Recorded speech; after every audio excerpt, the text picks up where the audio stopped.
Vítám vás u dalšího dílu seriálu Meziplyn Technika.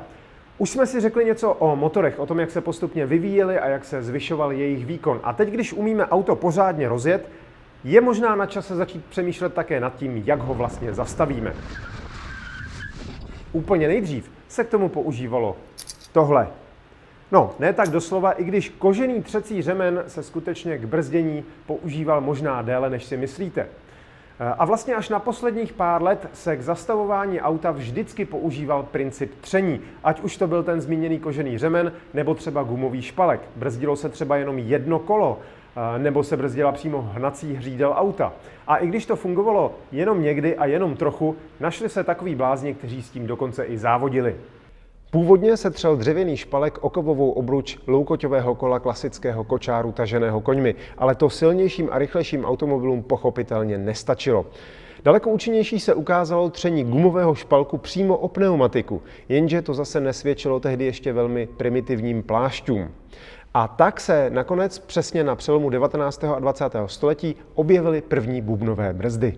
Jako první je sice představila automobilka Maybach, ale patentovat si je v roce 1902 nechal Louis Renault. Jeho návrh byl velmi podobný všem bubnovým brzdám, které se pak používaly následující celé století.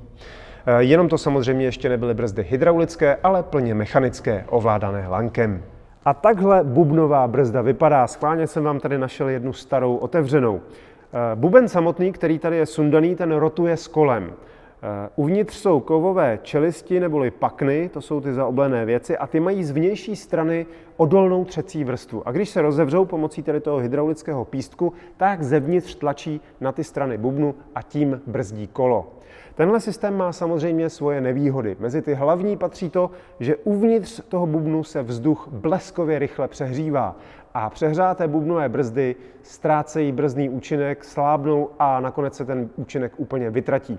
Sám jsem měl jednu takovou historku, kdy jsem v Brouku z roku 58 při cestě z prudkého kopce v Krkonoších najednou prošlápl pedál až na podlahu a kdyby tam nebyla odbočka na širokou rovnou silnici, tak to mohlo dopadnout nepěkně. Ptáte se, proč tedy byly brzdy s takto zásadním problémem tolik oblíbené? No, za prvé byly jednoduché a výrobně nenákladné. Za druhé byly díky své uzavřené konstrukci velmi odolné proti zanášení. A to bylo v době, kdy většina cest byla prašných nebo štěrkových, naprosté eso v rukávu. Však je to také jeden z důvodů, proč i dnes bubnové brzdy najdete na některých specializovaných terénních autech nebo třeba na malých čtyřkolkách. Výhodou jsou také oproti kotoučovým brzdám relativně malé rozměry, tedy průměr. Buben totiž může být široký a tak nemusí mít tak velký průměr. A přesně takové brzdy najdete třeba na nákladních autech. Jenže málo platné. Se zvyšujícími se rychlostmi přestávaly bubnové brzdy stíhat.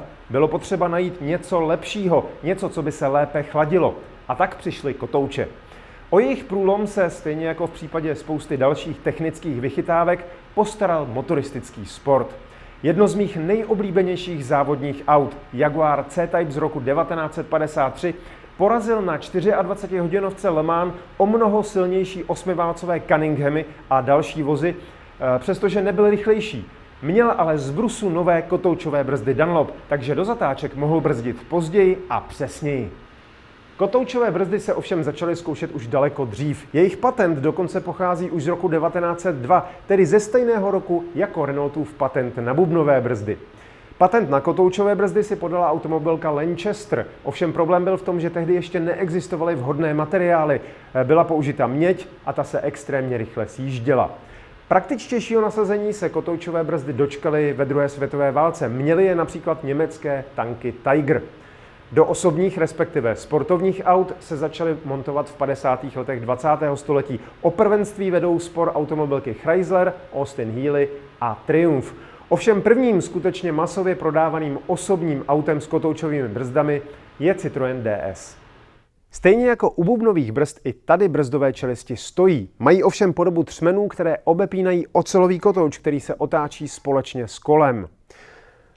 Čelisti třmenů se pomocí hydraulicky ovládaného pístku sevřou, stisknou mezi sebe kotouč a tím brzdí celé auto. Předpokládám, že většina z vás tenhle princip alespoň zhruba zná a chápe.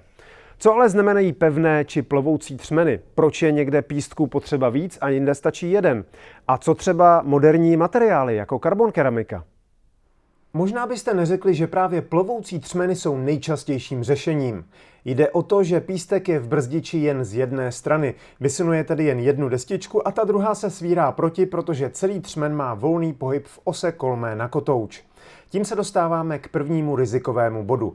Drážky, ve kterých se třmen má volně pohybovat, se mohou zanést a pak se jedna z brzdových destiček může sjíždět výrazně víc než druhá a navíc se snižuje brzdný účinek.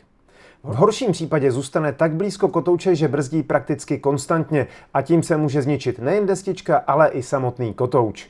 Takzvané pevné třmeny používají pístky z obou stran, vzájemně propojené hydraulickým systémem. Je to složitější a tudíž dražší řešení, ale brzdí lépe a proto se vícepístkové 4, 6, někdy i 8pístkové třmeny používají u výkonných sportovních automobilů anebo v závodech. Tam mohou být dokonce až 16pístkové. Na takových brzdách už není jen jedna destička z každé strany třmenu, ale celkem jich tam může být až 6.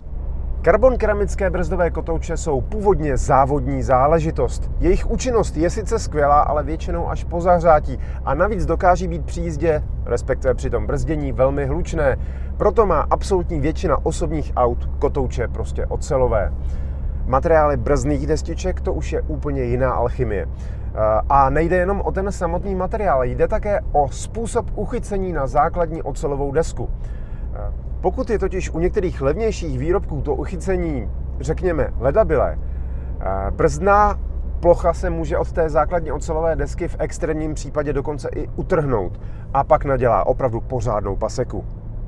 Já teď na chvíli odbočím, protože spousta lidí si neuvědomuje, čemu jsou takové brzdy vlastně vystaveny. Snadno se to přehlíží, protože takhle na autě brzda vypadá velmi dobře schovaná, ale opak je pravdou. Brzdy jsou vystavené prachu, kamínkům, špinavé vodě ze silnice a v těchto podmínkách musí být schopné odvádět perfektní práci. Navíc se při brzdění pochopitelně opotřebovává materiál brzdných desek. Vzniká z něj prach a také plyny, které opět snižují brzdný účinek. Výkonnější brzdy mají proto kotouče drážkované nebo děrované. Není to, jak si mnoho lidí myslí, primárně kvůli jejich chlazení, ale právě kvůli odvodu těch plynů. Oni totiž vznikají mezi kotoučem a destičkou a vytvářejí tam takový nepříjemný plynový povlak, který potom řidič vnímá jako vadnutí brzdy. Mimochodem úplně stejně se chová přehřátá vodní pára, když brzdíte za deště. Samotné chlazení kotoučů pak má na starosti spíš jejich vnitřní konstrukce. Ten kotouč je totiž uvnitř protkán spoustou kanálků, které odvádějí horký vzduch. Materiál i konstrukce brzdových destiček jsou alfou a omegou spokojené jízdy. Na trhu seženete množství levnějších brzdových destiček, ovšem spousta testů už prokázala, že jsou méně účinné, rychleji se sjíždějí anebo jsou i hlučnější než ty originální. Na druhé straně samozřejmě existují i kvalitnější sportovní brzdové desky. Ty ovšem určitě nebudou ani zdaleka levné a vyplatí se tak jenom na skutečně sportovní silná auta. Posledním, ale extrémně důležitým materiálem v celé brzdové soustavě je hydraulická kapalina. I ona přichází do styku s extrémně horkými částmi, takže musí být odolná proti varu. Což sama o sobě samozřejmě je. Problém je, že je takzvaně hygroskopická, tedy velmi ráda váže vodu a to i tu z ovzduší. Žádný systém není úplně dokonale těsný, takže se prostě za nějakou dobu nějaká ta voda v systému objeví a problém je na světě. Za prvé může docházet ke korozi vedení a degradaci těsnicích částí okruhu, ale hlavně při zahřátí se voda mění na bublinky plynu a plyn, jak známo, na rozdíl od kapalin, je stlačitelný, takže vám najednou změkne pedál brzdy. Proto je velmi důležité kontrolovat brzdovou kapalinu nejenom co se týče její hladiny, s tím vám už u moderních aut většinou pomůže kontrolka, ale také co se týče její kvality. Při výměně je třeba dbát na bodvaru i na viskozitu při nízkých teplotách, aby byla kompatibilní s nejrůznějšími moderními podpůrnými systémy, například s ESP. V nich jsou totiž velmi jemné kanálky, které by s hustší kapalinou mohly mít problémy. Tím se dostáváme k tomu důležitému. Jak se o brzdy na vašem autě starat? Jak jim zajistit ideální pracovní podmínky a zajistit co nejdelší životnost, čili vlastně ušetřit? Základem je nešetřit na nesprávných místech. Brzdy jsou z principu své funkce spotřebním zbožím, ale je třeba brát v úvahu hierarchii.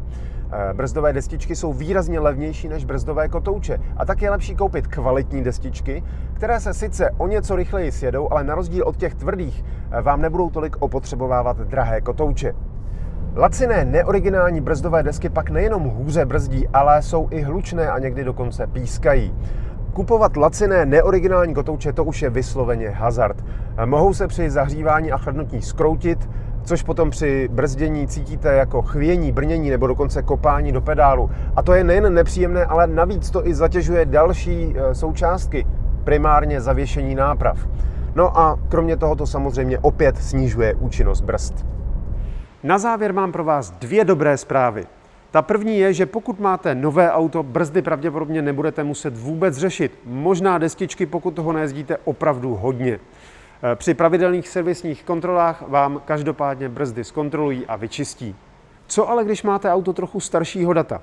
Tady je potřeba zejména na to čištění dbát samostatně. Ideální je to v rámci předsezónního servisu někdy na jaře. Určitě také zkontrolujte všechny hadičky a trubičky brzdového systému. U starších aut mají občas tendenci reznout a určitě nechcete, aby vám nějaká praskla zrovna v rámci nouzového brzdění. A druhá dobrá zpráva.